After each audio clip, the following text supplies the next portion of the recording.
নমস্কার বন্ধুরা, সবাই কেমন আছেন? আশা করছি ভালো আছেন আর আমিও ভালো আছি। ভীষণই আলসেমির জন্য ভিডিওটা এডিট করা হয়ে উঠছিল না। এটা 4 নভেম্বর শনিবারের ভিডিও।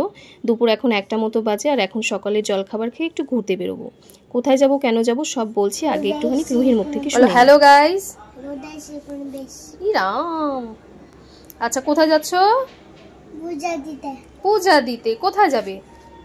পূজা দিতে কোথায় যাবে? দুলে। নাম জানি না, দুলে। ঠিক আছে, টাটা করে দাও, বলো আবার দেখা হবে। আবার দেখা হবে, টাটা দাও। স্কুটি তো যাবেই না। স্কুটি যাবে না তো, স্কুটি এখানেই থাকবে। যাবে না। এই যে আমরা সকলে রেডি। তো হ্যাঁ হ্যাঁ, রাই হাই করে দাও। ওই যে টোটোতে নীল রঙের শাড়ি পরে আছেন, উনি হচ্ছেন আমার শাশুড়ি মা। আর তার পাশে যিনি বসে আছেন সানগ্লাস পরে, উনি আমার মাসি শাশুড়ি।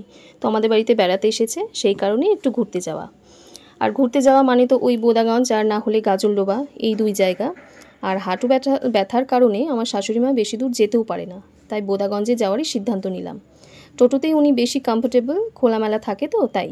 আর গাড়িতে চলে তো বমি হয়। তো আজকে প্রায় আমরা জোর করেই মাকে বের করেছি। আমরা তো প্রায় প্রতিদিনই ঘুরতে বেরোই, ওনারও একটু চেঞ্জ হয়ে যাবে সেই জন্যই বের হওয়া। তাছাড়া ফ্যামিলির সাথে সকলে মিলে তো অনেক দিন কোথাও যাওয়াও হয় না। তো গল্প করতে করতে আমরা চলে যাচ্ছি কোথায় না, বোদাগঞ্জে। আজ আমরা এসেছি 51 পীঠের এক পীঠ বোদাগঞ্জ শালবাড়ির ভ্রামরী দেবীর মন্দিরে। মা ভ্রামরী অর্থাৎ ভ্রমরদের দেবী। চারদিকে শাল, পিয়াল, সেগুনের জঙ্গলে ঘেরায় মন্দিরটিকে ঘিরে রয়েছে নানান রকম অজানা ইতিহাস। আর মা ভ্রামরীর নামকরণের পেছনে রয়েছে এক অলৌকিক কাহিনী। সতী মায়ের বাম পায়ের পাতা পড়েছিল এখানে। বোদাগঞ্জ শালবাড়ির এই মন্দিরকে অনেকে জোড়াবটের মন্দিরও বলে। একটি বটগাছ আলাদা আলাদা জায়গায় উৎপন্ন হয়ে তাদের উপরটা একদম একসাথে মিশে গেছে। এই গল্পের শুরু হলো সেই পুরাকালের দক্ষযজ্ঞ দিয়ে। এই দক্ষযজ্ঞের গল্প আমরা সকলে মোটামুটি জানি, যে দক্ষ রাজা এক মহাযজ্ঞের আয়োজন করেছিলেন, সেখানে শিব আর সতীমাকে আমন্ত্রণ করেনি।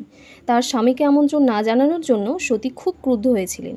তিনি তখন সেই যজ্ঞস্থলে উপস্থিত হন। সেই সময় সতী সেই যজ্ঞের আগুনে নিজেকে আহুতি দেন। তো শিব প্রচণ্ড রেগে গিয়ে তার ত্রিশূল দিয়ে দক্ষরাজের মাথা ছিন্ন করেন এবং অর্ধদগ্ধ সতীকে নিয়ে তিনি তাণ্ডব নৃত্য শুরু করেছিলেন। তাণ্ডব নৃত্যে ত্রিভুবন কেঁপে উঠল এবং এটা দেখে বিষ্ণু সেই পরিস্থিতি সামাল দেওয়ার জন্য তার সুদর্শন চক্র দিয়ে সতীকে 51টি ভাগে ভাগ করেন।